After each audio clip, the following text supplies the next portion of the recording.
Hi guys, my name's Craig and this is the Slightly Unusual YouTube channel. First of all, please subscribe. Second of all, it is Monday, it's 9 o'clock, which means it's time for another Marketing for Magicians. And I'm going to give you a massive tip today. I'm going to give you a big tip. Now, when I was first growing my magic business, this is the thing that I did that really helped me take my business to the next level. And it's something that just becomes second nature to me now, but it's something I didn't think about until it was pointed out to me. And it was pointed out to me by my business mentor at the time, a really great guy called Doug Dorbury, who works with small businesses to help them focus, develop and grow. And Doug is a great guy. If you want to check him out, he's an ETC consultancy. And I worked with him for many, many years. Anyway, when he first sat down with me as a business coach, he turned around to me and he said, how many inquiries have you had this week? And I'm like, I don't know, 10, 15, 20, something like that, I don't know. And he said, okay, well, where are you with them? What? Sorry, what do you mean? Where are you with them? Well, you know, some of them are booked and some of them haven't. Okay, and what about the ones that haven't booked? What's happened to them? I don't know. He's like, well, that's terrible. You're literally leaving money on the table. And he said two words to me, which have been a massive influence in my career building my business. And those two words are track everything. Now, what I mean by that is you need to track every single inquiry that comes into your business. You need to know exactly where you are with it. And you need to be in a situation where with every single inquiry, you end up with a yes or a no. You don't want to leave anyone in limbo. So what normally most magicians do, and this is what I did before I actually had Doug as a business coach, what most magicians do is when they get an inquiry, let's say it's a phone call. Oh, yeah. What date? Yeah, I'm available for that date. Yeah. Okay, I do this. Oh, can I think about it? Yeah, of course you can. No problem. You think about it. Yeah, call me back if you're interested. Thanks. I just got an inquiry. Hopefully they'll book.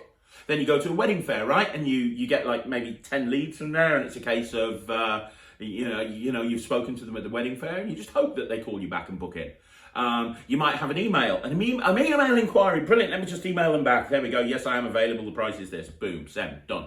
And that's it. And then when you take a booking, it's because they're getting back to you or they've booked there and then on the spot. What you need to do is you need to track everything. Everything. And it's not a difficult thing to do. Now, there are fancy CRMs that you can use to do this, and there are pieces of software that you can use to do this. But if you haven't got access to any of that, just get yourself a spreadsheet. And what you want to do is down the bottom, obviously, you can create tabs. Create a tab for each individual month, January, February, March, April, May, so on and so forth. And then what you want to do is when you get an inquiry, you want to fill it into the spreadsheet. So you want certain columns, and the first column is the date of the inquiry. Then the second column is the person's name. Then the next column is the email address for the person. Then the phone number for the person, the date of the event that they're requesting, the type of magic they're wanting you to perform. And then the most important one is where they are, where their location is. That might be important. And then the final one is next action, and that is the most important column on the spreadsheet. So when somebody inquires, you put them onto the spreadsheet. So I've had a phone call, and you might want to track whether it's a phone call or it's an email or if it's a Facebook message or whatever. You put it, okay, so January the 1st, I've had an inquiry. So after you've spoken to them, you just say to them, hey, brilliant, can I just take a couple of details just so I can keep track of the fact you've inquired? Yeah, brilliant, okay, what name, email address, blah, blah, phone number, that's amazing, thanks very much. And you track everybody, so you put all of your inquiries down like this. But the next action one is done for that. You don't want to leave anybody in limbo. So when people have inquired, whether it by email or phone call or Facebook message or whatever it is, you're going to have one of three scenarios. You're going to have them go, yes, I want to book, in which case that's great. You book them in, job done. They go, no, I'm not interested. And they give you a definitive no. And then they go, oh, I need to think about it. I need to speak to my partner. I need to speak to my wife. I need to speak to my husband. I want to do a bit of shopping round. Whatever reason they want to think about it. At which point, so if they say, yes, I want to book, you just write booked in your next action. Done. If they say no, you put no in the next action. And you know what? You have another column next to it. And the next column is reason why not. And then you put the reason why not. okay? Or book somebody else, too expensive, whatever it may be. Okay, but if they haven't said yes or no, you then say to them, okay, so you want to think about it, that's cool. Okay, well, it's Tuesday now. Would you like me to give you a call back on Friday? Would Friday be okay? Give you 3 days to think about it? It would? Okay, I'll give you a call back on Friday and I'll drop you an email with a link through to my website and a few reviews. Okay, fantastic. Thanks very much. I'll speak to you on Friday. So now you're in a situation where you can call them back because you've arranged that call back as opposed to just leaving it in limbo and hoping that they're going to call you. You have now left it with you calling them. Not only that, you've took their email address down and you've sent them some extra information. So you've sent them an email and it can be your best marketing email, a couple of paragraphs about who you are and why you should book them and blah, blah, blah, blah, blah, and links through to show reels and links through to all this stuff, all this fun stuff. You've sent them that email, so they've had the phone call with you, they've had the email, and then you call them back on Friday. And the key thing here is to make sure that you call them back on Friday, because that's what you've said you're going to do. So you call them back on Friday and you go, hey, how's it going? It's Craig here. You asked me to call you back. I'm just checking to see if you've given it any thought. Would you like me to book it in for you? And then you're back to square one. They either say yes, in which case you write booked. They say no, in which case you go, okay, no. And they go, oh, I still haven't decided. I'm still thinking about it. Okay. Would you like me to call you after the weekend? Would you like me to call you on Monday? You would. Okay, I'll give you after the weekend. I'll give you a call on Monday. And then you write down, call Monday. And then on Monday, you call them back again. And you're into the same process. I typically do this 3 times. After 3 times, if they keep saying, oh, I still need to think about it, I kind of look at that as a bit of a time waster. And I go, okay, no problem. I tell you what, you call us if you're interested. And on my little spreadsheet, I'll write no. Okay? But I need to make sure that every single inquiry I've had, I've got a yes, I've got a no, or that's it. I don't want to leave anybody in limbo. Okay? And the reason to have the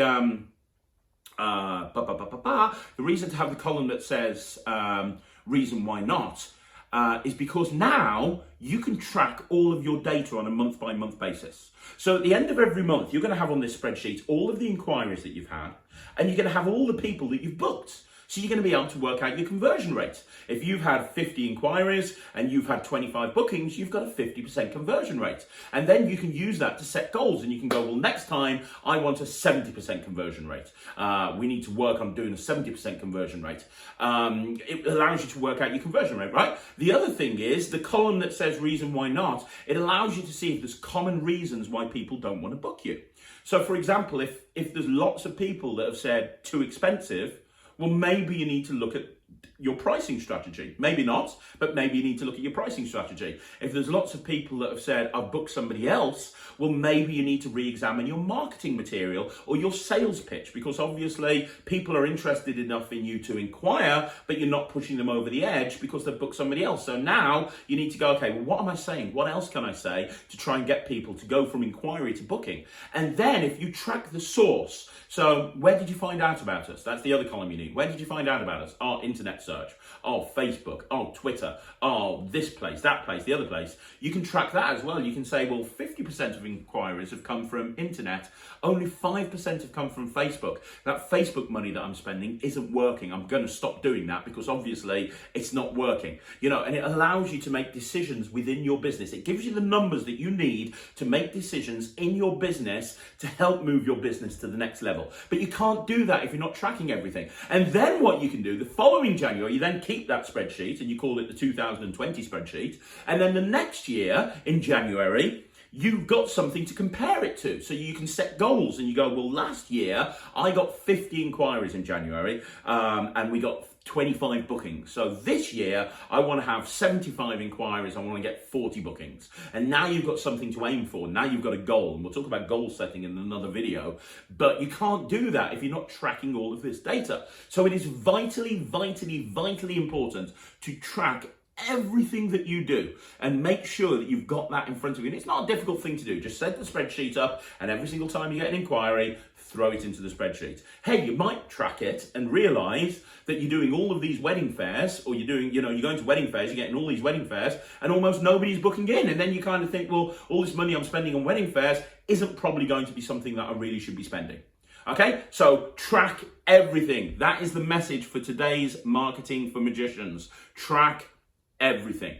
Guys, I hope you enjoyed this video. Thank you so much for watching. Please make sure you subscribe to the channel. I'm going to be back on Wednesday with a review show with Ryan. Thursday, I've got magic stuff. Friday, we've got the rant. We've got videos going up at 6 o'clock every single day. We've got magic lives going up at every single day at 6 o'clock. So make sure you stick around for all of that stuff. Thank you very much for watching. My name's Craig from Slightly Unusual.